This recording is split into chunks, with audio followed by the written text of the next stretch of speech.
दर्शकहरू नमस्कार। एबिसी वाचमा यहाँहरूलाई हार्दिक स्वागत छ। म अनन्त अनुराग। प्रमुख प्रतिपक्षी दल नेपाली कांग्रेस सरकार विरुद्ध सडक तताएका छन्।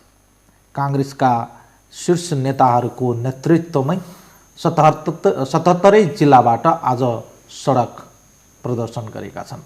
कांग्रेसले सत्तारूढ दलमाथि 1 दर्जनभन्दा बढी आरोपहरू समेत लगाएका छन्। मुलुक समृद्धिको बाटोमा अग्रसर हुँदै गर्दा सत्तारूढ दल र प्रतिपक्षी बीच कम्तीमा न्यूनतम समझदारी हुनुपर्ने थियो। तर 1 सालको अवधिमा प्रतिपक्ष र सत्ता बीचको दूरी दिनानुदिन बढ्दै गएको देखिन्छ। यो मुलुकको लागि राम्रो संकेत हुँदै हैन। देश बनाउने जिम्मा सत्तारूढ दलको मात्र होइन, प्रतिपक्षीको पनि त्यसमा महत्त्वपूर्ण भूमिका छ र रहनु पर्दछ।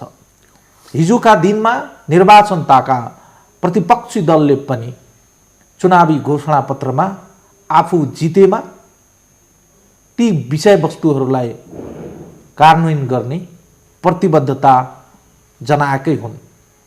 कतिपय प्रतिबद्धताहरू त सत्तारूढ दलले ल्याएको जस्तै थियो। विकास निर्माण, रोजगारी, गरिबी निवारण र अन्य कतिपय जनजीविकाका सवालमा यी राजनैतिक दलहरूको समान मुद्दा थिए र आज पनि छन्। तर सत्ता र प्रतिपक्ष बीच बढ्दै गएको यो दूरीले अन्ततः आम जनता पिल्सिने संकेत देखा परेको छ। आन्दोलन गर्ने संवैधानिक, राजनीतिक, नैतिक अधिकार रहिरहँदा पनि आन्दोलनको औचित्य पुष्टि गर्नुपर्ने अर्को महत्त्वपूर्ण पाटो हो। आजको बहसलाई यिनै विषयमा केन्द्रित गर्नेछौँ। हामीसँग सत्तारूढ दल र प्रतिपक्ष दलका 2 जना व्यक्तित्वहरू स्टुडियोमा हुनुहुन्छ। हामीसँग हुनुहुन्छ नेकपाका नेता, सांसद पनि हुनुहुन्छ खेमलाल भट्टराईजी र हामीसँग हुनुहुन्छ नेपाली कांग्रेसका चर्चित महिला नेत्री सांसद डाक्टर डिला सङ्ग्रोलाजी। 2 जनालाई कार्यक्रममा स्वागत गर्छु। तपाईँ 2 जनालाई कार्यक्रममा धन्यवाद। नमस्कार। म सिधा सपाट भाषा प्रयोग गरेर डिलाजीबाट सुरु गरेँ। कांग्रेस सडकमा यति बेला के लिएर गएको छ? सडकमा यति बेला नेपाली कांग्रेस आज यो सरकार गठन भएको करिब 1 वर्ष पुग्न थाल्यो। 1 वर्षको अवधिमा यो सरकारका यावत क्रियाकलाप जो जनताको जनसवाल, जनजीविका, जनसरोकारका विषयवस्तुमा यो सरकार गम्भीर मात्र भएको छैन। अर्कोतर्फ यो सरकारका विद्यमान क्रियाकलापलाई हेर्ने भने पारदर्शिता यो सरकार गठन हुँदै सरकारको पहिलो नारा थियो। यो सरकार चारैतर्फबाट चाहिँ भ्रष्टाचारको घेरामा छ। सुशासन यसको अर्को नारा थियो। आज शान्ति, सुरक्षा, मान्छेको बाँच्न पाउने अधिकार पनि हराएर गएको छ। अर्को यसको नारा थियो समृद्धि र विकास। आज चाहिँ सिंहदरबारको अधिकार गाउँघरमा ल्याउने जुन कुरा थियो, आज चाहिँ नेपाली जनताले समृद्धि र विकासको पनि अनुभूति गर्न सकेका छैनन्। र अर्को कुरा चाहिँ यो सरकारमा यति 2/3 शक्तिशाली सरकारको दम लागेको छ। भर्खरै चाहिँ यो सदनभित्र यस सदनको जुन सर्वोच्चता थियो नि त, त्यो सर्वोच्चतामाथि पनि यो सरकारले चाहिँ दमन शोषण गरेको छ। मूल्य मान्यता विपरीत प्रतिपक्षलाई चाहिँ दमन गर्ने, उसका कुरा नसुन्ने 2टा घटनाहरू सदनमा घट्यो।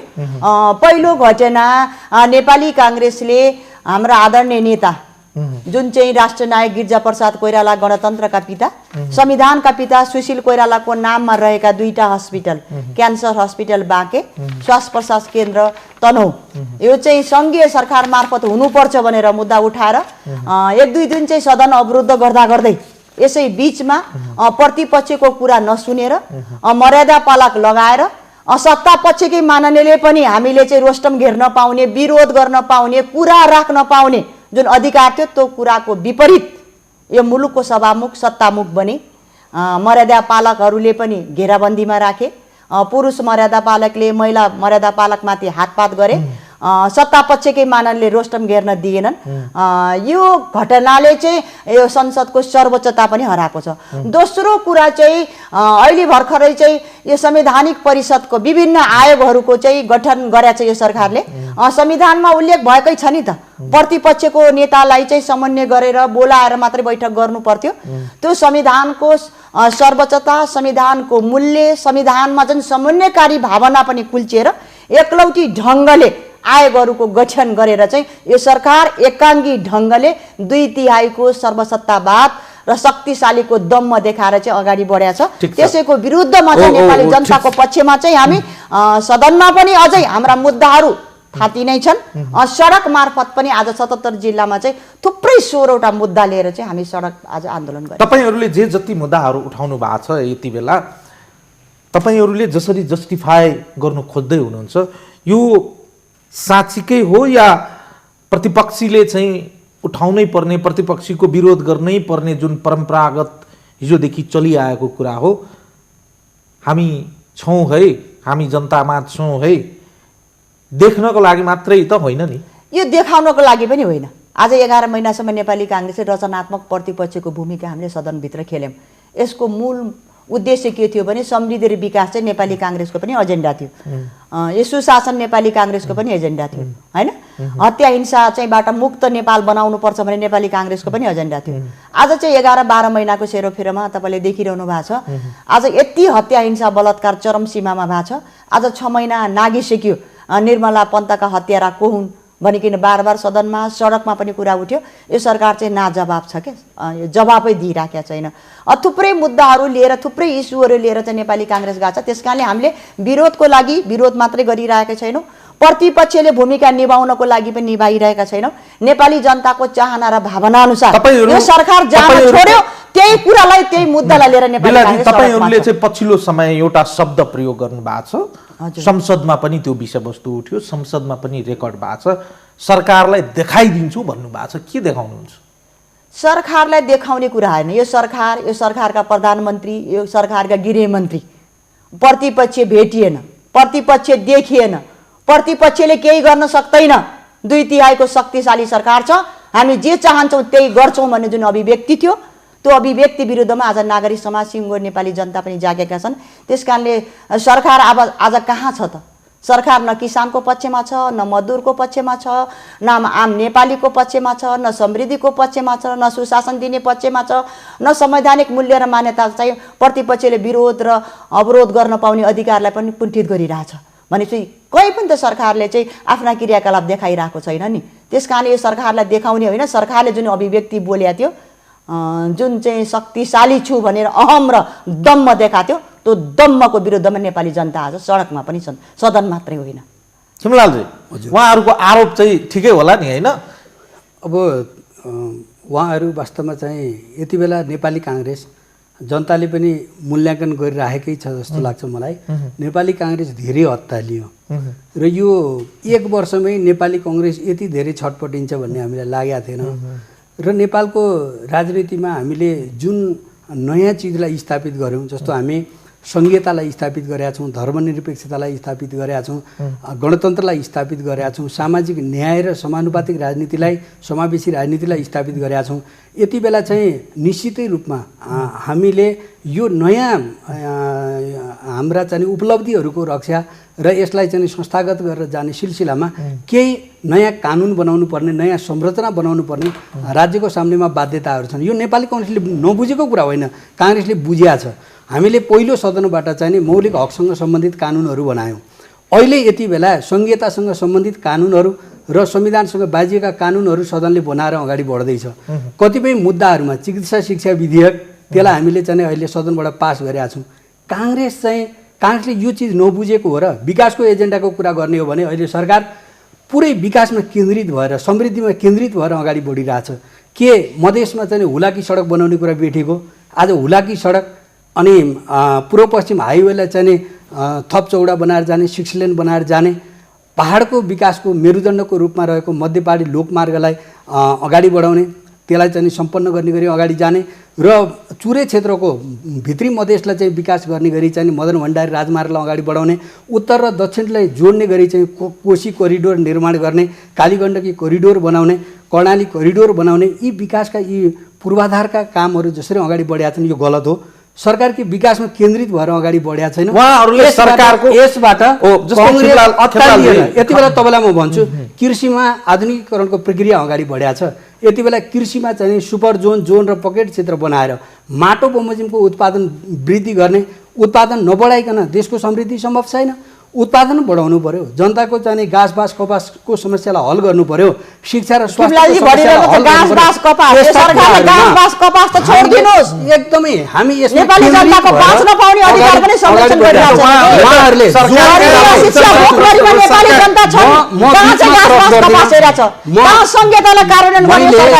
के भन्छु मलाई लाज लागेर आयो। आज यो कांग्रेस आज जुन आन्दोलनको कुरा गरिरहेको छ नि, यो कुनै आन्दोलनको कुरा होइन। उसले चाहिँ आफूलाई अलिकति सङ्गठित गर्न सकिन्छ कि आफ्नो कार्यकर्ता परिचालन गर्न सकिन्छ कि भनेर आजको कार्यक्रम राखेको छ। यो एउटा कांग्रेसको कार्यक्रम हो। सरकारको विरुद्धमा कुनै आन्दोलनको मूल एजेन्डा छ? शान्ति सुरक्षाको कुरा गर्ने भने एउटा मात्रै केस जुन निर्मला हत्याकाण्डको कुरा छ, यसमा सरकार संवेदनशील गम्भीर भएर लागिरहेको छ। कांग्रेससँग कुनै अर्को प्रस्ताव छ? यसो गर्दाखेरि यो निर्मला हत्याकाण्ड चाहिँ नि पत्ता लाग्न सक्छ, हत्यारो पत्ता लाग्न सक्छ। कांग्रेससँग कुनै एजेन्डा छ?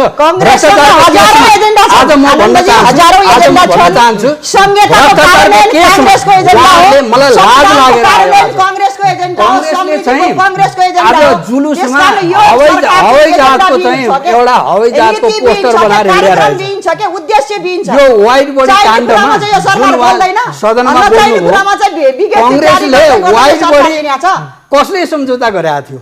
जीवन बहादुर साईले जो कांग्रेसको चाहिँ मन्त्री हुनुहुन्थ्यो, जीवन बहादुर साईले वाइट बडीमा 1 अर्ब रुपैयाँ बयान स्वरूप बुझाउने सम्झौता गर्ने जीवन बहादुर साई नेपाली कांग्रेसको नेता हुनुहुन्थ्यो, मन्त्री हुनुहुन्थ्यो। स्वयं शेरबहादुर देउवा सभापति त्यति बेला प्रधानमन्त्री हुनुहुन्थ्यो र उहाँ चाहिँ पर्यटन मन्त्री हुनुहुन्थ्यो। उहाँले पहिलो किस्ता बुझाउने 8 अर्ब पहिलो किस्ता स्वयं उहाँले बुझाउनु भएको छ। सम्झौता गर्दाका बखत, बयाना बुझाउँदाका बखत, पहिलो किस्ता बुझाउँदाका बखत भ्रष्टाचार भएको भनेदेखि त्यहाँ भयो नि। ठीक छ,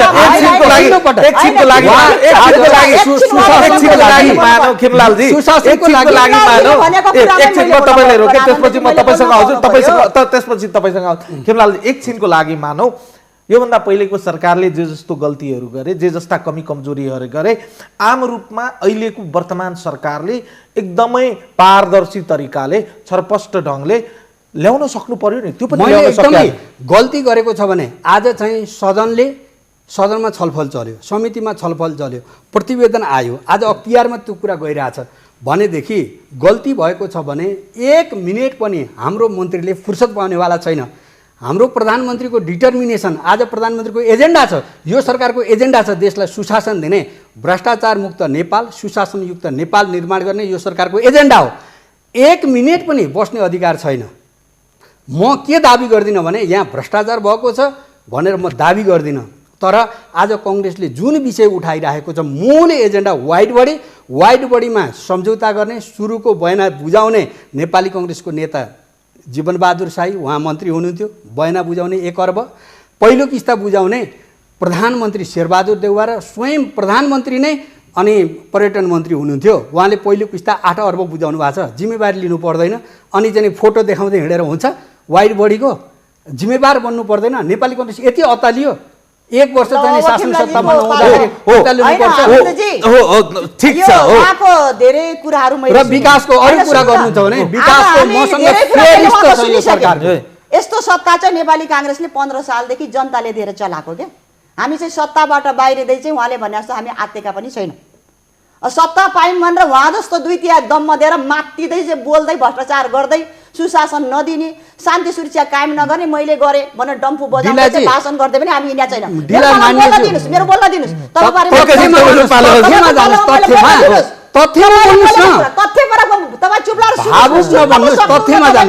तपाईँ त सुन्न सक्नुहुन्न भने चाहिँ सुन्नु पर्यो नि। त्यसले गर्दा चाहिँ नेपाली कांग्रेस एजेन्डाविहीन पार्टी पनि होइन।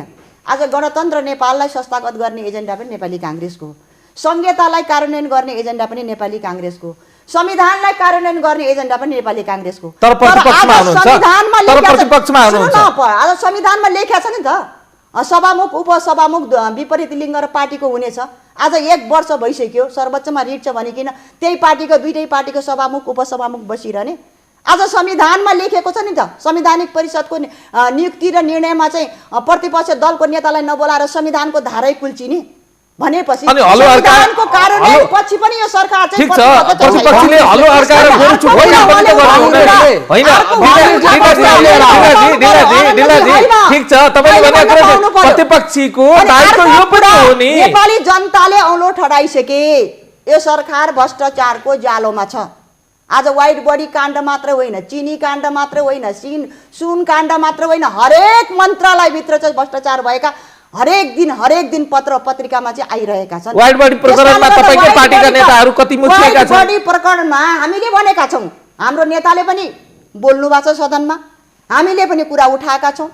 त्यस्तै गरिकन चाहिँ उपसमितिले पनि निर्णय गरिसकेका छ, सार्वजनिक लेखा समितिले पनि निर्णय गरेका छ, अख्तियारमा पनि गएको छ। हामीले भनेका छौँ नैतिक जिम्मेवारी पनि यो सरकारले लिइरहेको छ। जो छ, जसले अपराध गरे हो, जो चाहिँ काण्डमा मुख्य छ त्यसको कारबाही हुनुपर्छ, जो भए पनि छोड्नु हुँदैन भन्ने नेपाली काङ्ग्रेसको एजेन्डा हो नि त। त्यो उहाँले जवाब दिन सक्नु, कारबाही गर्नुस् न त। त्यसकारणले किन कारबाही नगरे?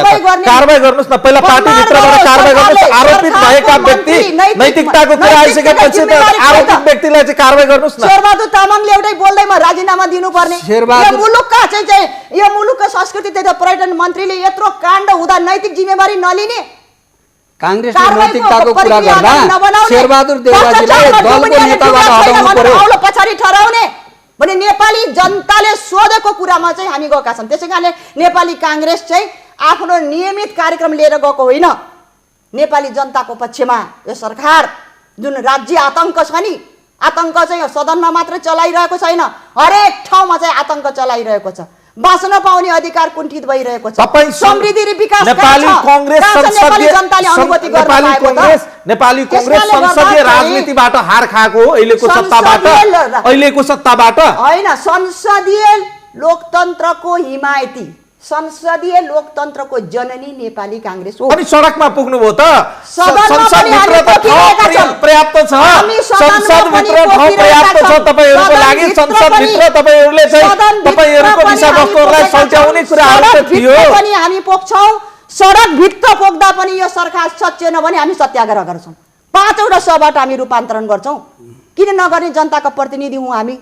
यो संसदीय लोकतन्त्रलाई कुनै कम्युनिस्टले माने थिए? कम्युनिस्टले के भन्थे? संसदीय व्यवस्था भनेको चाहिँ खसीको टाउको देखाएर कुकुरको मासु बेच्ने थल हो भन्ने। आज त्यो शक्ति संसदीय लोकतन्त्र भित्र आएको छ। यो त हाम्रो चाहिँ सिद्धान्त र आदर्शले जित्या छ नि त। परिवर्तन चाहिँ बन्दुकको नालबाट हुन्छ, ब्यालेटबाट हुन्न भन्ने शक्ति आज ब्यालेट भित्र आछ भने नेपाली जनताले 2/3 दिएछन् भने हामी त प्रतिपक्ष हो। सदन भनेको जहिले पनि त प्रतिपक्षको हुन्छ, सत्ता भनेको सरकारको हुन्छ। सरकारलाई थाहा छैन? सरकारले कहाँ सुनिरहेछ त? सदन भित्र पनि बोल्न पाउने अधिकारलाई कुण्ठित गर्यो। बोल्नु भएको छ त। विगत 21 दिनदेखि सत्तापक्षका कोही पनि सांसद बोल्नु भएको छैन त। विधेयक कुन तरिकाले ल्यायो? सदन अवरुद्ध हुँदा बित्तिकै जबरजस्ती गर्यो। आज त्यो विधेयक चाहिँ नेपाली जनताले चाहेको चाहना र भावना अनुसार नेपाली जनताका छोराछोरीले पनि काठमाडौँ भ्यालीदेखि बाहिर पनि नेपाली जनताका छोराछोरी डाक्टर बन्न पाउनुपर्छ। शिक्षा स्वास्थ्यमा उनको पहुँच हुनुपर्छ। काठमाडौँदेखि भ्यालीदेखि बाहिर चाहिँ जथाभावी चाहिँ सम्बन्धन दिनु हुँदैन भनेर सम्झौता यही सरकारले गर्यो। सदनको प्रपर्टी पनि बनायो, आज सम्झौता तोड्यो भनेपछि हाम्रो मुद्दा त छँदैछन् जनताको पक्षमा। त्यसकारणले नेपाली कांग्रेस चाहिँ थुप्रै एजेन्डाको बीचमा छ, थुप्रै मुद्दाहरूको बीचमा छ। यी सबै मुद्दा चाहिँ जनताका मुद्दा हुन् के। तर चाहिँ यो सरकारमा चाहिँ मैले तपाईलाई अघि अलि अझै प्रश्न आउँछ है डिलाजी, अझै प्रश्न आउँछ। नेपाली कांग्रेस आफूलाई संसदीय राजनीतिको हिमायती भन्छ। नेपाली कांग्रेस लोकतान्त्रिक मूल्य मान्यतालाई चाहिँ आफ्नो सिद्धान्तलाई चाहिँ अंगीकार गरेको छ। बीपी को समाजवादलाई आफ्नो मूल मन्त्र मानेको छ। 1 वर्ष पनि भएको छैन उहाँहरू सरकार चलाउनु भएको। तपाईहरु संसदीय राजनीतिबाट हार खाएर सडकमा पुग्या हो त? हामी संसदीय राजनीतिबाट हार खाएर सडकमा पुग्या पनि होइन। एकातर्फ हाम्रो मुद्दा हाम्रा थुप्रै एजेन्डाहरू र अर्कोतर्फ चाहिँ अहिले थुप्रै विधेयकहरू जुन सङ्घीय कानुनहरू थुप्रै बनाउनुपर्छ। हामी जिम्मेवार प्रतिपक्ष हो। हामी चाहिँ तत्कालीन कम्युनिस्ट जस्तो चाहिँ 58 दिन चाहिँ सदन अवरुद्ध गर्ने, सदनका चाहिँ कुर्सी तोड्ने संस्कारबाट आएको मान्छे पनि होइन, हिमायती पनि हामी हो। त्यस कारणले गर्दा चाहिँ केही मुद्दाहरू हामीले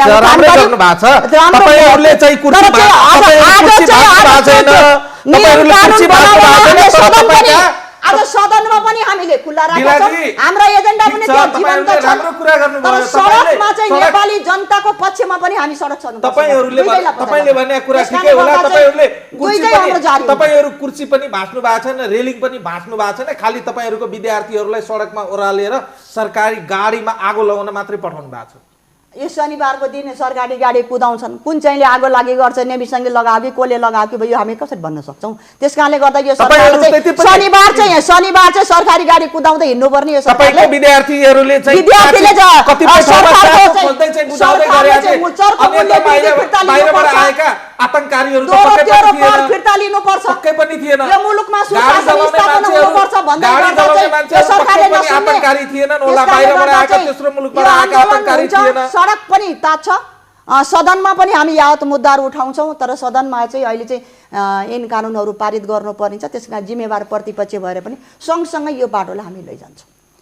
खिमलालजी, अब यतिका प्रश्नहरू छ, सरकार चाहिँ साँच्चीकै नालायक र सरकार चाहिँ असक्षम भएको हो त?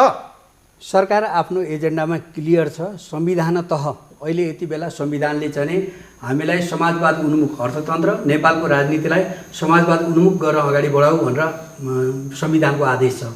हाम्रो जनआन्दोलन 62-63 को आदेश पनि त्यही नै हो। नेपालको राजनीतिलाई स्थायित्व दिने हो।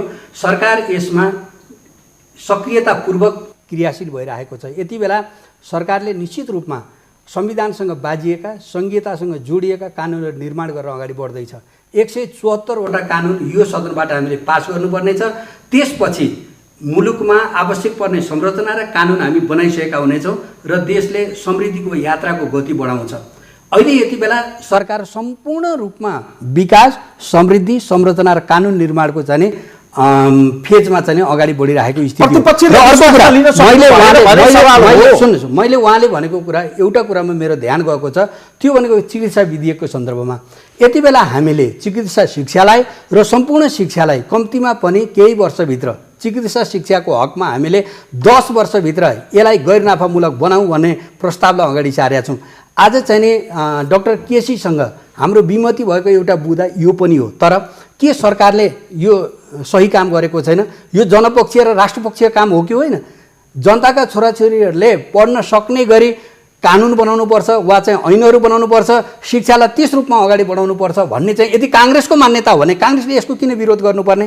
गैर नाफामूलक चिकित्सा शिक्षालाई अगाडि बढाउने, चिकित्सा शिक्षा विश्वविद्यालय बनाएर अगाडि बढाउने, चिकित्सा शिक्षा आयोग बनाएर अगाडि बढाउने, आयोगले त्यसको मापदण्ड तोक्छ, त्यसको चाहिँ शुल्क तोक्छ र त्यसको चाहिँ सम्पूर्ण व्यवस्थापनको चाहिँ जिम्मेवारी अथवा त्यसलाई हेर्ने यो सबै चिज चाहिँ आयोगले गर्छ भनेर विधेयकमा आइरहेको स्थितिमा काङ्ग्रेसले के कुराको लागि विरोध गरेको? मैले यो चिज चाहिँ काङ्ग्रेसको के हो त एजेन्डा?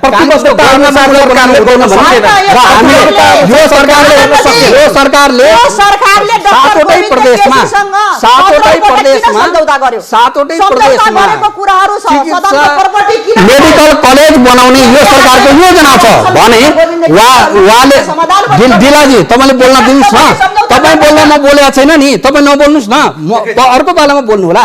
7वटै प्रदेशमा मेडिकल कलेज स्थापना गर्ने यो सरकारको योजना छ र यति बेला पनि हामीले चिकित्सा शिक्षालाई अगाडि बढाउँदै गर्दाखेरि कसैले मेडिकल कलेज खोल्न चाहन्छ भन्दाखेरि कुनै युनिभर्सिटीबाट त्यो युनिभर्सिटीको आफ्नो फ्याकल्टी हुनुपर्छ, त्यो युनिभर्सिटी सँग माग गर्दै गर्दाखेरि 3 वर्ष हस्पिटल चलाइसकेको हुनुपर्छ, त्यो हस्पिटल 3 वर्ष चलेको हुनुपर्छ र 3 वर्ष चलिसकेको हस्पिटलले अनि त्यो कुनै युनिभर्सिटीसँग माग गर्दाखेरि त्यो युनिभर्सिटीले चाहिँ नि मापदण्ड पुरा गरेको स्थितिमा कुनै मेडिकल कलेज जसले माग गरेको छ उसले चाहिँ नि मापदण्ड पुरा गरेको छ, अरू मापदण्डहरूको विषयवस्तुहरू पनि त्यहाँ छ, त्यो चिज पुरा गरेको छ भने मात्रै दिने हो।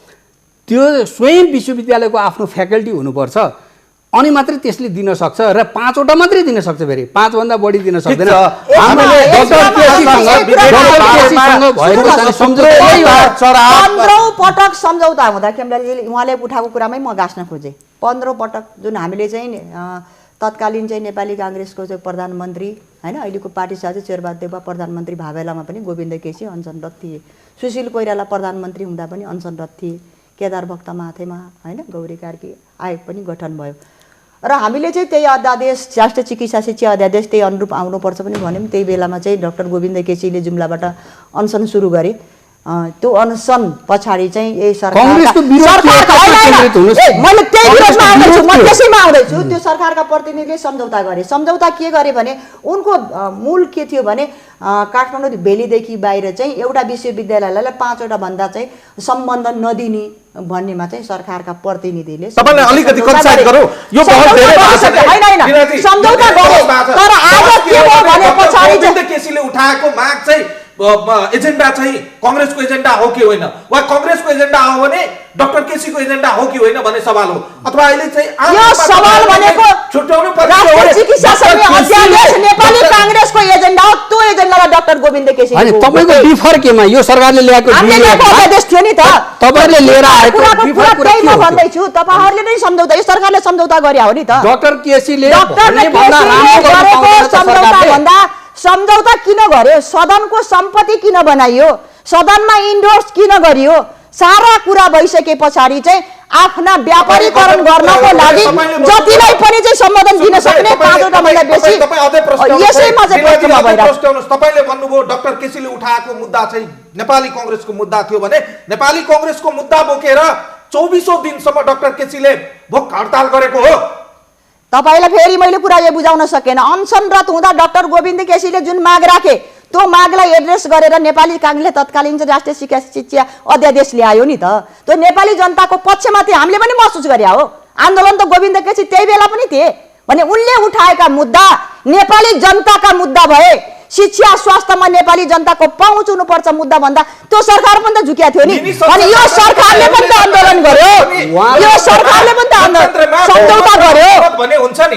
बहुमत र ठिक छ त बहुमतको निर्णय भयो कुरालाई मान्ने कि नमान्ने ठिक छ। हामी भन्नु पर्यो आजबाट चाहिँ हामी बहुमत र अल्पमत लोकतन्त्रको राष्ट्रिय चिकित्सा शिक्षा विधेयक त पास भइसक्यो त। बहुमतमा ल्याइसक्नु भयो नि त उहाँले।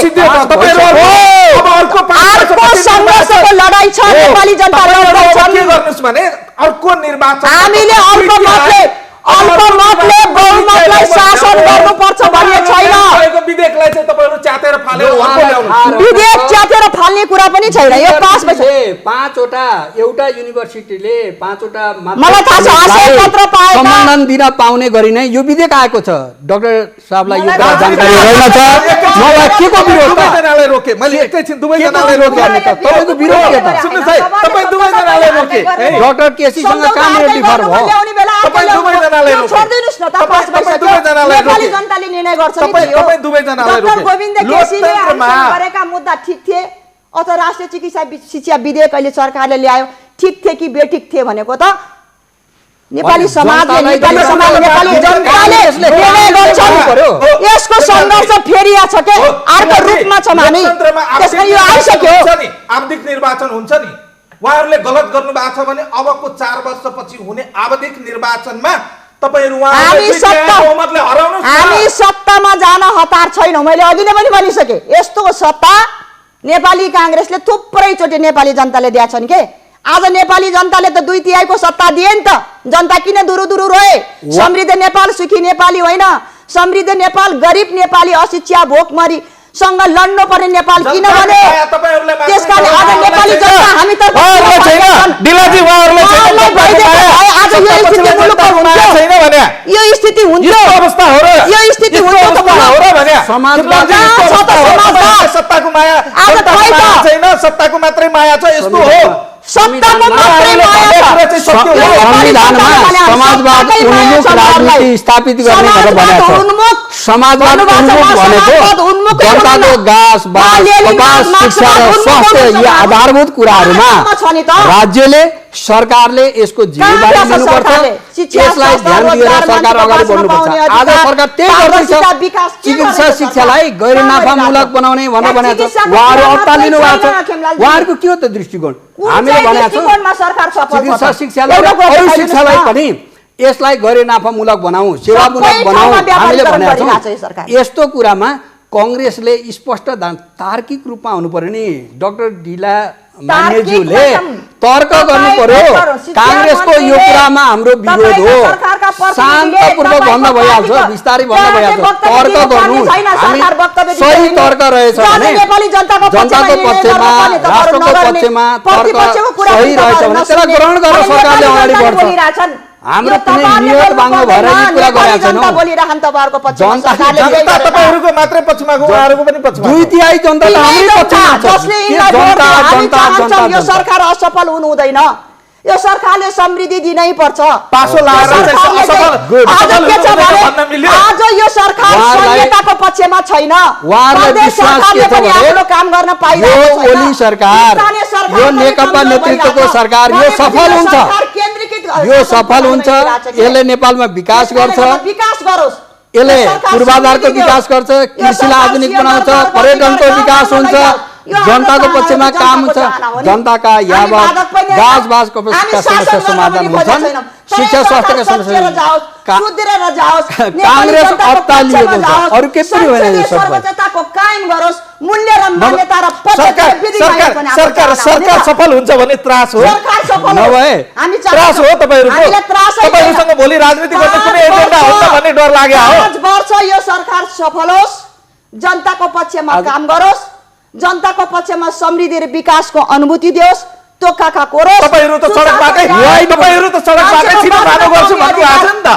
तपाईहरु त सडकबाटै छिनो भानो गर्ने भन्ने भनेर सडकमा पुग्नु भएको छ। छिनो भानो गर्ने कुरा गर्नु भएको छ। हे देखाइदिन्छु भन्ने कुरा गर्नु भएको छ। संसदीय सर्वोच्चता हनन गरेर यो मुलुकको सभामुख सत्तामुख हुन मिल्छ? ढिलाजी आत्तिनुभयो। भ्रष्टाचारको विरुद्धमा कांग्रेस लाग्ने हो भने शेरबहादुर देउवा यो वाइट बडी आज विषय बनाएर हिँडिरहेको छ कांग्रेसले। शेरबहादुर देउवाजीलाई कांग्रेसले भन्नु पर्यो सहयोग गर्न दिनु न। तपाईहरु सडकमा पनि दिनु भएन, संसदमा पनि दिनु भएन। कार्यक्रम ल्याउँदा हामीले नैतिक समर्थन गरे होइन। 11 महिना हामी बोल्यौं, 4 दिन हामीले सदन अवरुद्ध गरिया। सही थियो त। तपाईको वैकल्पिक कार्यक्रम कांग्रेससँग केही छ? कांग्रेससँग वैकल्पिक कार्यक्रम छ, यो गर्नुपर्छ भन्ने केही छ? कार्यक्रमै छैन यो सरकारसँग। तपाई भन्नुहुन्छ सत्तामा जान चाहिँ तपाईहरुलाई चाहिँ हतार भएको छैन। तपाईहरुलाई चाहिँ छाया सरकार बनाउनलाई तपाईहरु भित्र चाहिँ हैरान भएछन् मान्छेहरु। कांग्रेसले पुरानो चारतारे बोकेर हिँडिरहेछ। कांग्रेसले पुरानो चारतारे बोकेर हिँडिरहेछ। आज राजनीति नयाँ ठाउँमा पुगिसक्यो। तपाई भन्दै हुनुहुन्छ सत्तामा जान हतार छैन। तपाईहरु भित्र चाहिँ तपाईको छाया सरकार बनाउनको लागि, छाया सरकारको मन्त्री बन्नको लागि पनि तथार मछाड छ। अब मेरो कुरा सुन्नुस्, छाया सरकार चाहिँ संसदीय व्यवस्थाको आभूषण हो। मेरो लेख पनि हेर्नु होला, म बोली पनि राख्छु, लेखी पनि राख्छु। ठीक छ, तर जुन बेला चाहिँ नेपाली कांग्रेस सत्तामा थियो, तत्कालीन चाहिँ एमाले प्रतिपक्षमा थियो। मनमोहन अधिकारी छाया सरकारको प्रधानमन्त्री, अहिलेको सम्माननीय प्रधानमन्त्री चाहिँ गृहमन्त्री हुनुहुन्थ्यो के। त्यसले गर्दा थुप्रै विधेयकहरू पनि पारित भए। त्यसकारणले लाग्ने म पो हुन्छु भइराखेको छ। त्यसो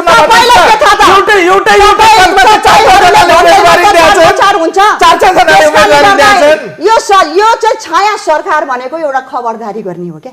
यो सरकार को सम्बन्धित मन्त्रालय र त्यो छाया मन्त्री बीच एउटा समन्वय गर्ने, जनताको पक्षमा काम गर्ने, सही ढङ्गले हिँडाउने हैन, अझ समृद्धि र विकासमा अझ चाहिँ सरकारलाई चाहिँ अझ गतिशील बनाउने, जनताप्रति अझ चाहिँ उत्तरदायी बनाउने, जिम्मेवार बनाउनेको लागि छाया सरकार हो। त्यसैकारणले छाया सरकारको गठनमा नेपाली कांग्रेसले तयारी गरिराखेको छ।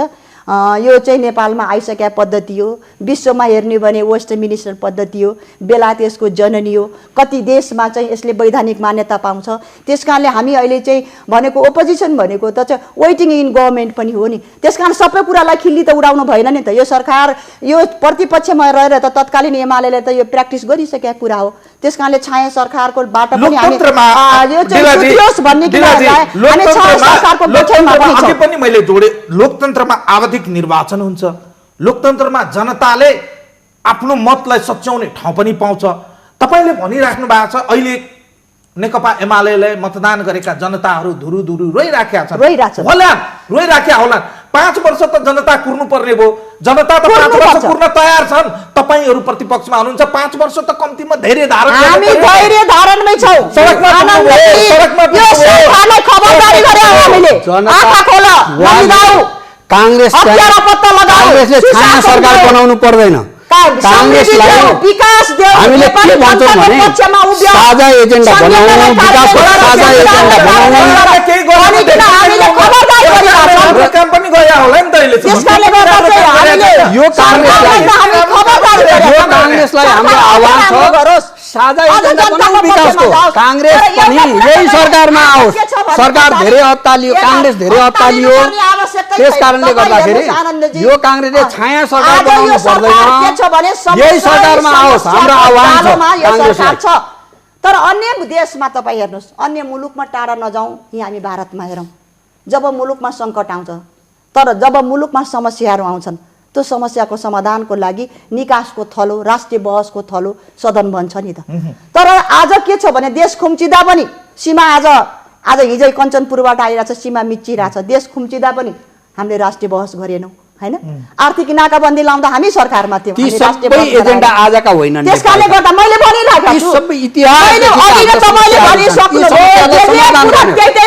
भने संघीयता पछाडि आएको सरकारको के काम त? कांग्रेसले आज चाहिँ पद्धति एकलौटी सरकार शक्तिशाली सरकार छ। कांग्रेसले 50 वर्ष शासन गर्दाखेरि शक्तिशाली सरकार हो त यो। आजसम्म शासन गर्दाखेरि केही गर्न सकेन। यो नेकपाको सरकार बनिसकेपछि कांग्रेसले सम्पूर्ण समस्याहरू यो नेकपाले एकै वर्षमा गर्नुपर्छ भन्ने मान्यता राखिरहेछ। यो राष्ट्रिय यो चाहिँ हाम्रो सदनलाई चाहिँ राष्ट्रिय बहस र निकासको थलो बनायौँ भने आज नेपाली जनताको चाहना त अर्कै छ नि त हैन। आज चाहिँ हजारौं युवाहरू ब्रेन ड्रेन भएर आज महिलाहरू चेलीबेटी बेचबिखन भनेर अँध्यारो कोठीमा गइरहेछन्। नेपालमा पनि बाँच्न सक्ने अवस्था छैन भने पछाडि आज नेपाल विकराल समस्याले जगडिएको देश हुँदा पनि आज प्रतिपक्षसँग सहकार्य गर्नु त कहाँ छ। प्रतिपक्षको नेतालाई बुलडोजर लाएर चाहिँ विभिन्न आयोग गठन गर्दै गरेको यो दम्म होइन? के हो यो सरकारको? यसमा चाहिँ यही आतंक होइन? यो सुन्न तयार संसदीय मूल्य र मान्यता हुँदैन। एकछिन सुनौ सुनेका छौँ हामीले। उहाँहरू सच्चिनुहोस् भन्यो, उहाँहरू अगाडि जानुहोस्, जनताको पक्षमा काम गर्नुहोस्, 5 वर्ष समृद्धिको यात्रा गर्नुहोस्। हामी रचनात्मक प्रतिपक्ष बन्न तयार छौँ। यो मुलुकलाई अझ नयाँ नेपालमा रूपान्तरण गर्ने हो भने, समृद्ध नेपाल बनाउने हो भने त्यो खाकामा पनि नेपाली कांग्रेस छलफल गर्न तयार छ। आज चाहिँ गरिबको सरकार भन्छ, मजदुरको सरकार, सर्वहारा वर्गको सरकार भन्छन्। आज चाहिँ के छ भने कर्णालीको जनताले रेल र हवाई जहाज चढिकन कर्णालीको जनताको माथि जीवन स्तर त आउँदैन होला नि त। त्यहाँ पनि त बिकराल छ नि त। जति पनि आज सडक छन्, मान्छे मार्ने कृषिमा खै आधुनिकीकरण गरेको, पर्यटनको विकास हामीले खै गरेको, जलस्रोतको हामीले विकास गरेको भनेपछि कुन ठाउँमा बहस गरौँ न त? भनेपछि उहाँ बहस गर्न तयार हुनुहुन्न भने पनि ठिकै छ। एकाङ्की ढङ्गले, एकलौटी ढङ्गले 2/3 छँदैछ, चल्दा पनि ठिकै हुन्छ। तर जनताको पक्षमा काम गर्नु, जनताको पक्षमा काम गर्नु। प्रतिपक्षी दलका खै त निर्मला पन्तको हत्यारा खै त पत्ता लाग्यो, खै त आयोग बने, कहाँ गयो आयोग? किन डाक्चो भयो? किन गृहमन्त्रीले जवाफ दिएनन् भने पछाडि एकछिनको कुरा छैन। नेपाली जनताले प्रश्नको घेरामा यो सरकार छ नि त। सरकार सच्चिनु पर्यो। उहाँले चाहिँ खिमलालजी, आम रूपमा सरकारको समुपस्थिति चाहिँ आम जनतामा भएन भने जुन गुनासो छ, एक एंगलले हेर्ने हो भने निर्मला पन्त पछि पनि हजारौं घटनाहरू भएको छन्। त्यसमा कतिपय अपराधीहरू समातिएका छन्। विराटनगरमा भर्खरै हिजो अस्ति एउटा घटना भयो, त्यो घटनामा पनि अपराधीहरू समातिएका छन्। प्रतिपक्षीले सरकारले गरेको नराम्रा कामको बारेमा क्रिटिसाइज गर्नु र त्यसलाई चाहिँ सदनमा उठाउनु तपाईहरूको धर्म हो भने सरकारले गरेको राम्रो कामको लागि चाहिँ सरकारको प्रशंसा गर्ने पनि दायित्व चाहिँ एउटा लोकतान्त्रिक मूल्य मान्यता र पद्धतिमा चाहिँ चल्ने राजनीतिक दलको सबैभन्दा राम्रो गहना हो भन्ने कुरा त लोकतन्त्रमा सबैले मान्या छ नि। हामी रचनात्मक मैले अलिकति हामीले किन समर्थन गर्यौं? कतिले भने नि त नीति तथा कार्यक्रम कांग्रेसले समर्थन गर्यो। यो राम्रो थियो त्यसकारणले कांग्रेसले समर्थन गर्यो। तर यो सही थियो। तर सबैले मान्नेले के भने उहाँ त राष्ट्रिय सभा हुन्छ, हामी प्रतिनिधि सभामा राष्ट्रिय सभामा त बहसमा गएको छैन। प्रत्येक हामीले नीति आयो, नीति अनुसार कार्यक्रम आएन, बजेट आएन। ठुलठुला माधव कुमार नेपालदेखि सबैले बोल्नु भएको छ के। त्यसकारणले गर्दा चाहिँ हामी के चाहन्छौँ भने समृद्धि र विकास त कांग्रेसको पनि त एजेन्डा हो नि त। खै त सहयोग गर्नु भने तपाईहरुलाई छुट्याएको छैन है, तपाईहरुलाई छैन है दिलाजी, तपाईहरुलाई पनि जनताबाट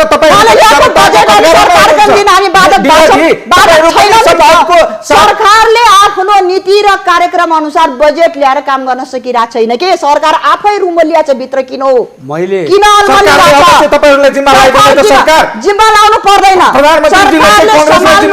सरकार जुन सत्ता प्रधानमन्त्रीजीले चाहिँ तपाईहरुले जिम्मा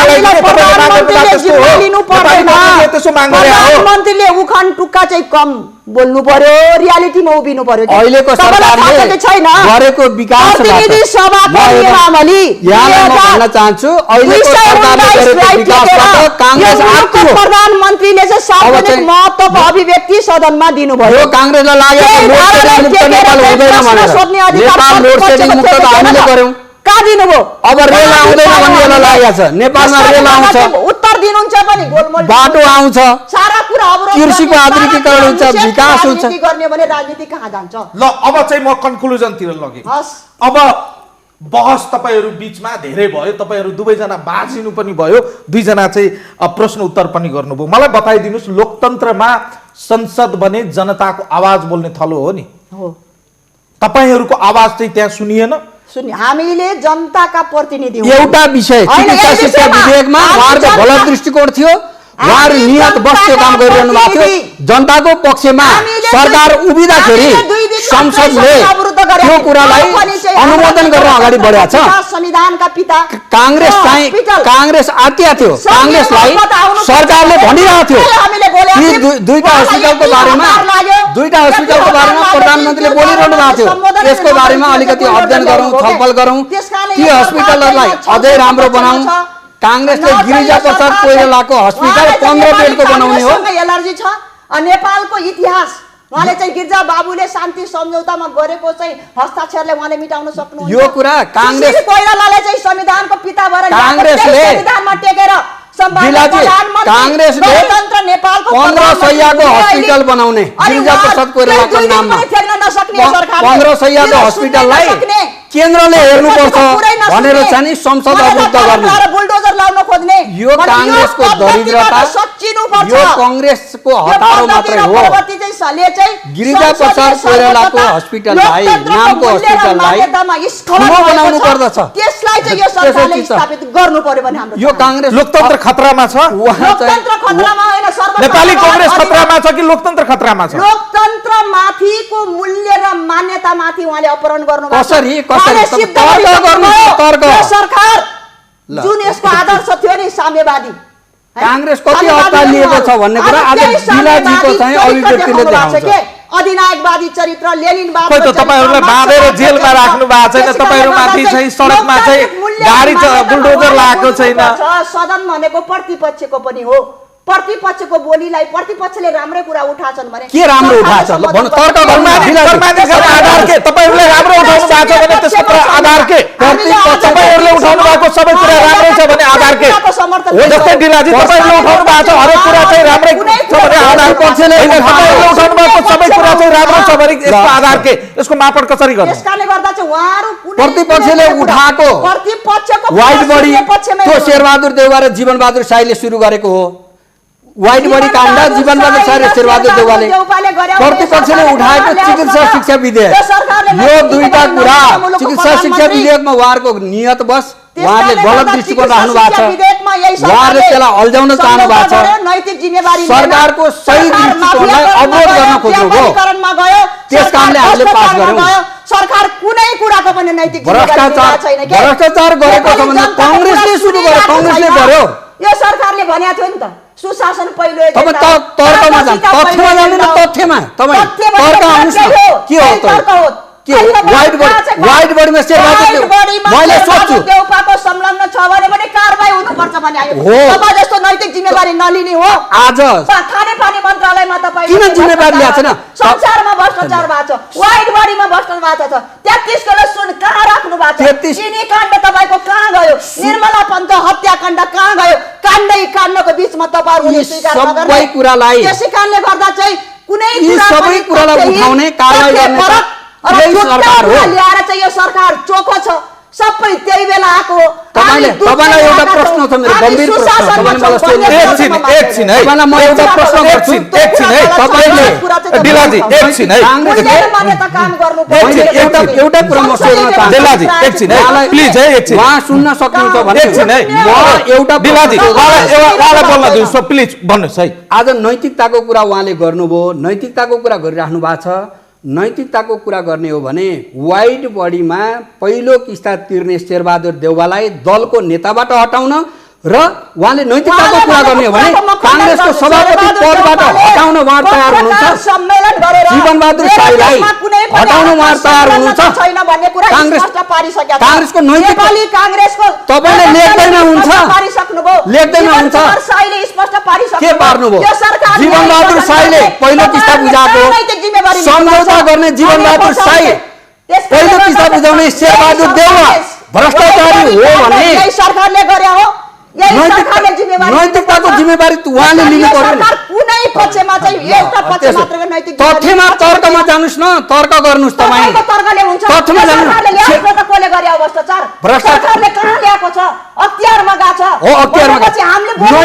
नैतिकता नैतिकता तपाईले नैतिकताको कुरा गर्नुभयो। नैतिकताको आधारमा भन्ने कुरा त आज छानबिन भइरहेछ नि। जोसुकै भ्रष्टाचार दिलाजी भ्रष्टाचार भएको छ भन्ने कुराको निर्देश कांग्रेसले गर्ने भ्रष्टाचारी कोही व्यक्ति हो वा कोही मन्त्री हो वा कोही नेता हो त्यसको निर्देश चाहिँ कसले गर्ने? कारबाही हुनुपर्छ। हामीसँग निकाय छ नि, यो सरकारले अख्तियार दुरुपयोग छ नि, अख्तियारमा फाइल पुगेको छ नि, अख्तियारले अनुसन्धान गर्दैछ नि, अनुसन्धान भएपछि कारबाही होला नि। तपाईहरु त्यतिन्जेलसम्म पनि धैर्य राख्न सक्नुहुन्न?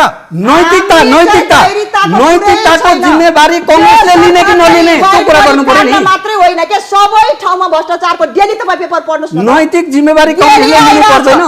हरेक मन्त्रालय चाहिँ भ्रष्टाचारको जालो भइसक्यो। कांग्रेसले सुरु गरेको वाइट बडीमा भ्रष्टाचार कांग्रेसले सुरु गरेको। सरकारले देखाइदियोस् न त कुन भ्रष्टाचार भएको हो भने म भ्रष्टाचार भयो भन्दैन। तर आज उहाँले भन्दै हुनुहुन्छ एउटा खबर गरेर छानबिन गरोस्, जो छ दोषी त्यसमा कारबाही हुन्छ। कांग्रेस तर पनि यो सबै भ्रष्टाचारको जालो यसको कारण चाहिँ दुवै जनालाई सुन्नुस् है। तपाईँ दुवैको रचनात्मक कुनै प्रतिपक्षको भूमिका र कार्यक्रम छैन। कांग्रेस चाहिँ उनीहरूले अत्तालिएको छ। आज सडकमा जानेको पछाडि पनि कारण त्यही हो। कांग्रेसले आन्दोलन गरेर तर्क सहित सरकारले यो गर्नुपर्छ भनेर कुनै चिज भन्न सक्छ? उदाहरण दिन्छु, सरकारले तार्किक रूपमा यो काम गर्नुपर्छ सरकारले भनेर भन्न सक्छ? ल्याएको अभियान र कार्यक्रम हो। त्यो कार्यक्रमलाई तोडेर जुन बेला यो मुलुकमा चाहिँ नि राज्य भेटियो, न्याय भेटिएन भनिकिन आन्दोलन निर्मलाको यो चाहिँ पोलबाट निर्मलाका पोस्टर हटाऊ, नयाँ युगको सुरुवात भनेर केपीको पोस्टर लगाऊ भन्दाखेरि पोस्टर टास्दै हिँडे। मान्छे मारेर हत्या गरेर बलात्कार गरेर मान्छेको बाँच्न पाउने अधिकार कुण्ठित गर्दैमा गरेर चाहिँ पोस्टर टास्दैमा नयाँ एउटा अपवाद हो। एउटा निर्मला हत्याकाण्डको हत्यारा पत्ता लाग्न बाँकी छ।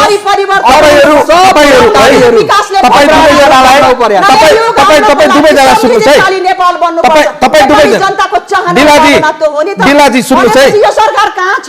दिलाजी सुन्नुहोस् है, तपाईहरु भन्नुस् न। अब नेपाली कांग्रेसले भन्न सक्नु पर्यो अब प्रधानमन्त्रीज्यूलाई हामी सडकबाटै सत्ताच्युत गर्छौं भनेर भन्न गर्न सक्नु पर्यो। सत्ताच्युत गर्ने राजनीतिमा सत्ताच्युत पनि होइन। लागेका छैन। यो के हो त? यो हो के? सरकारले खबरदारी गरिरहेछ। यो सरकारले राम्रो काम गरिरहेको छैन, अर्को मनमा छ। राम्रो काम गर। कांग्रेसको राम्रो काम। दुईतिहाई सरकार यसको विकल्पमा कांग्रेसले केही दिन सक्छ नेपालमा। यसको विकल्पमा दुईतिहाई सरकार किसानको पक्षमा काम गर।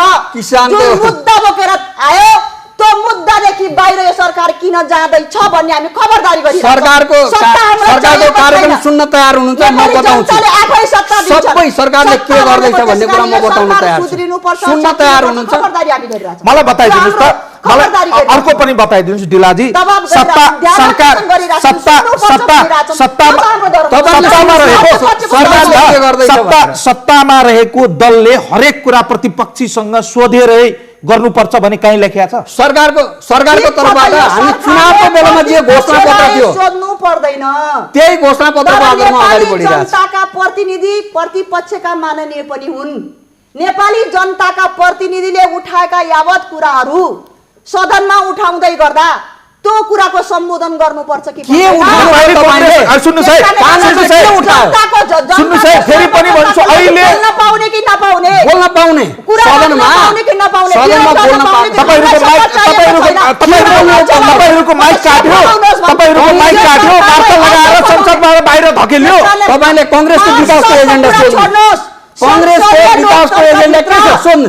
वैकल्पिक कार्यक्रम के छ सोध्नु। सत्ता पक्षका माननीयले रोस्टम घेर आएको इतिहास पनि छ। के छ कांग्रेसको वैकल्पिक कार्ययोजना, शान्ति सुरक्षाको बारेमा, भ्रष्टाचारको विरुद्धको कार्यक्रम र विकासको कार्यक्रम कांग्रेसको के छ? ल कांग्रेसले यहाँ बताओस्, म छलफल गर्न तयार छु। कांग्रेसको शान्ति सुरक्षाको बारेमा पनि कुनै वैकल्पिक कांग्रेसले पनि इतिहास राम्रो छैन। कांग्रेसको सभामा हुँदा पनि संसद बसेको कुर्सीबाटै विधेयक पेश भएको इतिहास त तपाईहरुले रच्नु भएको छ। तपाईहरुले इतिहास नरच्या होला। तपाईहरुले जे गरिराख्नु हो उहाँले त्यही गर्यो। तपाईहरु हैन, तपाईहरुले जो गल्ती गर्नु भएको छ स्वीकार्नुस् न। हिजो तपाईहरु गल्ती गर्नु भएको छ, हिजो गल्ती नगरे होला तपाईहरु। कांग्रेसले जे गर्यो त्यही कुराहरु चाहिँ आज उहाँहरुले गरिराख्नु भएको छ। त्यही नजिर्ल्याउने उहाँहरुले त्यही परम्परा बसाउने तर्क र तथ्य कांग्रेससँग केही पनि छैन, कार्यक्रम केही पनि छैन। त्यही हुनाले कांग्रेस चिचाउँदैछ। यो सरकारसँग कार्यक्रम पनि छैन, कांग्रेस त्यही यो सरकारसँग चिचाउँदैछ। विचार पनि छैन, अरु केही पनि यो छैन। सरकारसँग भावना पनि छैन।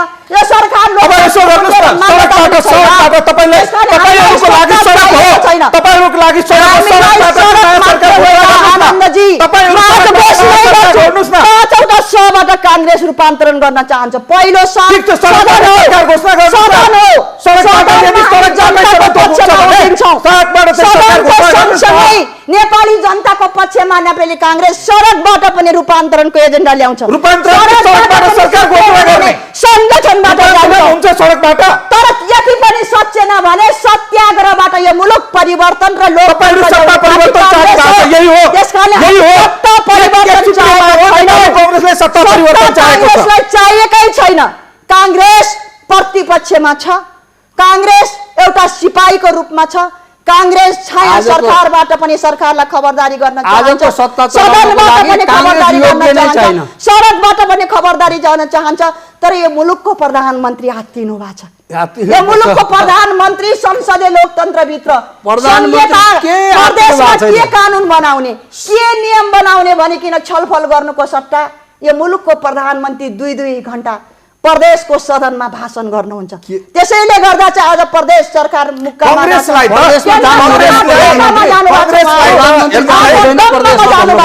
त्यसकारणले गर्दा चाहिँ नीति नियम र कानुन र संहितालाई बलियो के बनाउने भन्ने कुरा नीति बनाउनु पर्यो। त्यसैले गर्दा आज चाहिँ संहितालाई पनि कार्यान्वयन गर्ने जिम्मा चाहिँ कांग्रेसको काँधमा छ। संविधानलाई कार्यान्वयन गर्ने मूल्य मान्यता राजनीतिक दलको शक्ति नाप्ने भनेको ब्यारोमिटर भनेको निर्वाचन हो। पछिल्लो निर्वाचनमा नेपाली कांग्रेसको अवस्था के रह्यो भने जग जाहेर छ। 7वटा प्रदेशमा एउटा पनि ठाउँमा तपाईहरुको सरकार छैन, केन्द्रमा त हुने कुरै भएन। सरकार त मैले अघि नै भनिसके, नेपाली जनताले नेपाली कांग्रेसलाई आज प्रतिपक्षमा दिएका छन्। यो सरकारलाई 2/3 को बहुमत छ। हामी चाहन्छौँ सम्मान गरेर दिएको होइन होला नि। नेपाली चुनावमा जनताले हाम्रो दिएको छ। प्रतिपक्षमा जानु भनेको तपाईँहरूको एजेन्डालाई जनताले अस्वीकार गरे हो। ठिक छ त, जसलाई नेपाली जनताले एजेन्डा स्वीकार गरे, पहिलो एजेन्डा थियो उहाँहरू किन जित्नु भने वृद्ध भत्ता डबल पारिदिन्छौँ। खुब गीत गाउनुभयो, सामाजिक सुरक्षा भत्ता त्यो पनि दिनु भएन। सुशासन हाम्रो हो, यो मुलुकमा हामी सुशासन दिन्छौँ। त्यो दिन्छौँ आज कि दिँदैन कुशासन हेर्दै भइसक्यो जानुहोस्। यो मुलुकमा उहाँले हेरिरहनु त्यो दिन्छौँ कि दिँदैन गरिब किसान मजदुरलाई चाहिँ अर्थसँग जोड्छौँ, समृद्धिसँग जोड्छौँ, विकाससँग जोड्छौँ भन्नुभयो। आज चाहिँ नेपाली जनताको आय आर्जन चाहिँ बढ्न सकेका छैन। मूल्यवृद्धि र कर चाहिँ दोहोरो तेह्रो भइरहेछ। नेपाली जनताले कहाँ एक लाइनमा उत्तर खोजे, दुईजनासँग एक लाइनमा उत्तर खोजे। अब ठिक छ, एक लाइनमा उत्तर खोजे, संसदभित्र तपाईँहरूले समाधान खोज्ने वा सडकबाट नै यो विषयवस्तुको छिनोफानो गर्ने? हामीले थुप्रै अहिले चाहिँ आइरहेछ विधेयकहरू, त्यो विधेयकहरू पारित गर्नको लागि, ऐन कानुन बनाउनको लागि जिम्मेवार प्रतिपक्षको रूपमा पनि हामी सदनभित्र भूमिका जिम्मेवार प्रतिपक्ष। अनि अर्को चाहिँ नेपाली जनताले उठाएका यावत सवालहरू, यावत इस्युहरू, घटनाक्रमले कसरी सरकारले ल्याउँछ त्यसको समर्थन अथवा रचनात्मक प्रतिपक्ष भएर पनि जान्छौँ। र अर्को चाहिँ यो सरकार चाहिँ जनताको पक्षमा, जनसवालहरू थुप्रै छन्, जनसरकारको थुप्रै छन्, जनताका इच्छा चाहना थुप्रै छन्। आज नेपाली जनताले आज पनि चाहिँ समृद्धि र विकासको अनुभूति गर्न पाएका छैनन्। सिंहदरबारको अधिकार गाउँ गाउँ लैजाने भन्यौँ, त्यो अधिकार पनि गाउँ गाउँ पुग्न सकेका छैन। त्यसको खबरदारी हामी सडकबाट पनि गर्छौँ। त्यस कारणले गर्दा चाहिँ यावत मुद्दाहरू सडक र सदन दुईटैलाई लिएर नेपाली काङ्ग्रेस अगाडि जान्छ। खिमलालजी, प्रतिपक्षलाई विश्वासमा लिन सक्ने योजना के छ? सत्ता प्रतिपक्षलाई विश्वासमा लिन नसकेको हो र अहिले पनि अस्ति भर्खरै उहाँहरूले दुईटा हस्पिटललाई चाहिँ यो केन्द्रमा राख्नु पर्यो भनेर भन्नुभयो। सुशील कोइराला हस्पिटल र गिरिजाप्रसाद कोइराला हस्पिटल सरकारले उहाँहरूको त्यो माग पुरा गरेन र स्वयं प्रधानमन्त्रीले संसदलाई सम्बोधन गर्दाखेरि हस्पिटलको बारेमा उहाँहरूले जुन कुरा उठाउनु भएको थियो त्यो विषयमा चाहिँ छलफल गरेर एउटा टुङ्गोमा पुगौँ भनेर भन्नुभएको थियो। उहाँहरू अत्तालिनुभयो र सदन अवरुद्ध गर्न थाल्नुभयो। अरू विषय पनि कुन चाहिँ यस्तो विषय छ तार्किक रूपमा हामी जाउँ, तथ्यमा जाउँ, कुन चाहिँ यस्तो विषय छ जुन विषयमा चाहिँ छलफल नभएको होस्। आज आयोगहरू कुनै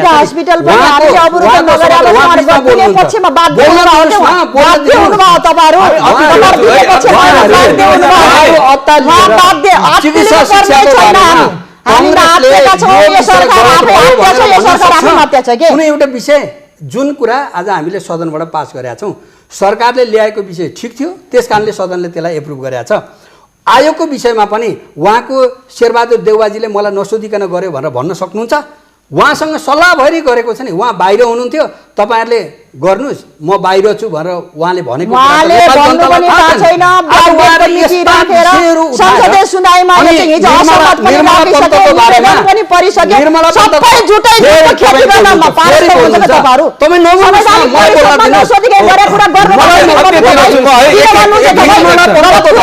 सरकार संवेदनशील छ सुरक्षाको बारेमा। आज अरू कुनै अपराधी छुट्न सकेका छ? कुनै अपराधीलाई सरकारले चाहिँ कारबाही नगरेको स्थिति छ? कारबाही गरेको छ। तर निर्मला हत्याकाण्डको बारेमा अपराधीहरू फेला परेको छैन, तर सरकारले अनुसन्धान गरिरहेछ। यसमा चाहिँ नि सरकारले यो थप गरे हुन्थ्यो भनेर नेपाली काङ्ग्रेसले केही भन्न सक्छ? विकासको बारेमा, विकासको चाहे कृषि क्षेत्रको विकास भन्नुहोस्, चाहे पर्यटनको भन्नुहोस्, चाहे उद्योगको भन्नुहोस्, चाहे पूर्वाधार विकासको भन्नुहोस्, चाहे रेलको कुरा गर्नुहोस् वा पानीजहाजको कुरा भन्नुहोस्, हामीले घोषणापत्रमा वा चुनावमा जुन कुरा प्रतिबद्धता व्यक्त गरेका थियौँ ती सबै काम हामीले गरेका छैनौँ। आज युवाहरूको बारेमा, युवाहरूलाई रोजगारी दिने सन्दर्भमा चाहिँ सरकार जसरी अगाडि बढेको छ नि, युवाहरूमा एउटा आशा पलाएको छ, युवाहरूमा जो जागर बढेको छ। कृषिमा चाहिँ आधुनिकीकरणको प्रक्रिया सुरु भएको छ, व्यवसायीकरणको प्रक्रिया सुरु भएको छ, विकास भएको छैन, विकासतिर देश गएको छैन। समाजवाद उन्मुख अर्थतन्त्र भन्नेमा हामीले त्यो भनेको के हो? जनताको घाँस बाँस कपासको समस्या हल हुनुपर्छ, शिक्षा स्वास्थ्यको समस्या हल हुनुपर्छ।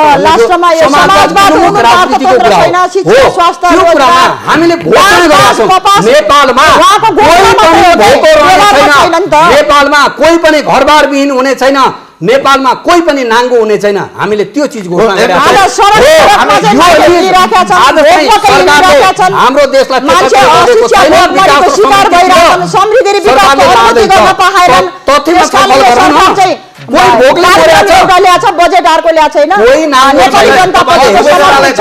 अगाडि चाहिँ के भन्छु भने 2045 साल मैले भनेको सरकार प्लानिङ वेमा हाम्रो संविधानले सरकारको मार्ग निर्देशन चाहिँ कुनै पनि गरेको plan छैन।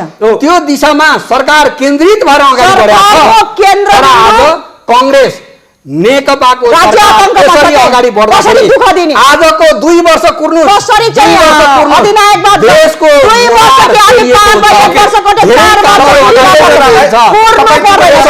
वर्ष छैन। कांग्रेस अत्तालिने हो भने कांग्रेस अत्तालिने पनि पर्दैन। सरकार चाहिएको भने आफै मात्रै कांग्रेससँग जो सत्य छ नेपालको इतिहास क्षेत्रबाट साझा मुद्दा खडा गरौँ। न यसको कांग्रेस यही सरकारमा आओस्। उदाहरण छ, न यो सरकारको आह्वान छ। गाँस बाँसको कुरा देखाउने मात्रै भएको छ सरकारको। कुनै पनि हामी कार्यक्रमको अन्त्यतिर छौँ है। सुन्नुहोस् है, तपाईँ दुवैजना सुन्नुहोस् है।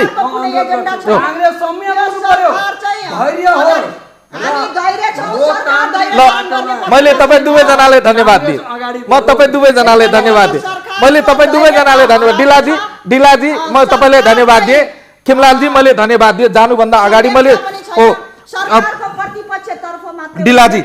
डिलाजी सुन्नुहोस् है, अन्त्यमा म क्लोजिङ गर्नुभन्दा अगाडि म भन्छु 2045 सालदेखि आजको मितिसम्म आइपुग्दा एक दिन एक मिनट काउन्ट गर्ने हो भने 15 वर्ष नेपाली कांग्रेस सत्तामा रहेको। मैले अघि नै भनिसकेँ 13 वर्ष 4 महिना एमाले सत्तामा रहेको देखिन्छ। साँच्चीकै छातीमा हात राखेर भन्ने हो भने यी दुईटै दल दुधले धोएको छैन। यदि यो दुईटै दल दुधले धोएको भए जनताको जीवन स्तर धेरै माथि हुन्थ्यो। तर तपाईले यही नै यही कुरा तपाईलाई भन्दैछु म।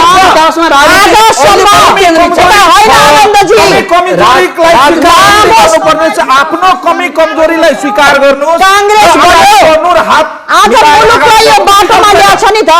जति पनि विकासका पूर्वाधारहरू गठन भएछन्, जति पनि समृद्धिका पूर्वाधारहरू तयार भएछन्, त्यो तयार नेपालको राजनीतिलाई टर्निङ पोइन्टमा पनि नेपाली कांग्रेसले ल्याइ पुर्यायो।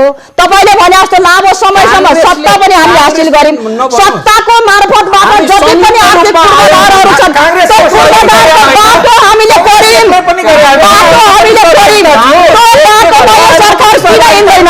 पनि क्रेडिट बाटो पनि बताउँदैछ। आज त्यसैले नेपाली कांग्रेसले जति पनि शिक्षाको क्षेत्रमा, स्वास्थ्यको क्षेत्रमा तपाईको दाबी पनि हामीले गरेको भन्नुस् न। हामीले ल्यायौं भन्नुस् न। नेपालको परिवर्तनमा सबै राजनीतिक दलहरूको भूमिका छ। कसैको थोर कसैको कम चाहिँ बढी होला, तर सबैको भूमिका छ। 7 सालको क्रान्तिमा कम्युनिस्टको भूमिका कहाँ थियो? 36 सालको जन्म संग्राममा यी सबै कम्युनिस्टहरू कहाँ थिए?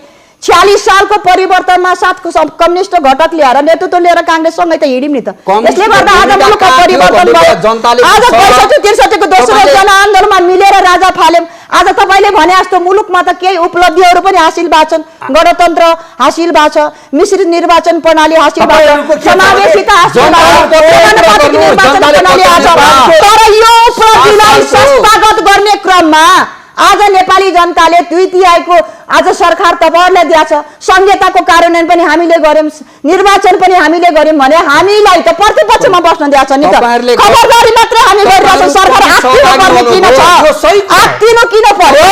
खबरदारी हो यो, खबरदारी हो। खबरदारी कुरा हो नि।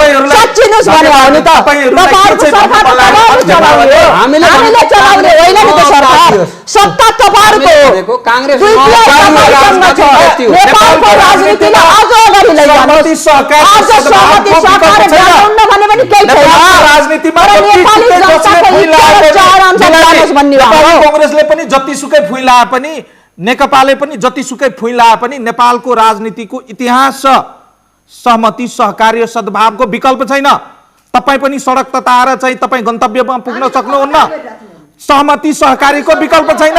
तपाईहरु पनि सत्तापक्षीसँग बसेर टेबलमा छलफल गरेर रहेका असहमति असन्तुष्टिहरूलाई कसरी सहमत गराउन सकिन्छ त्यसरी अगाडि बढ्ने हो भने चाहिँ सहज अवतरण चाहिँ दुवै पक्षको देखिन्छ। होइन भने सडकबाटै छिनोफाने गर्ने हो भने अब बाँकी तपाईहरुमा भर पर्छ। तपाईहरुलाई संवादको लागि दुवैजनाले धन्यवाद।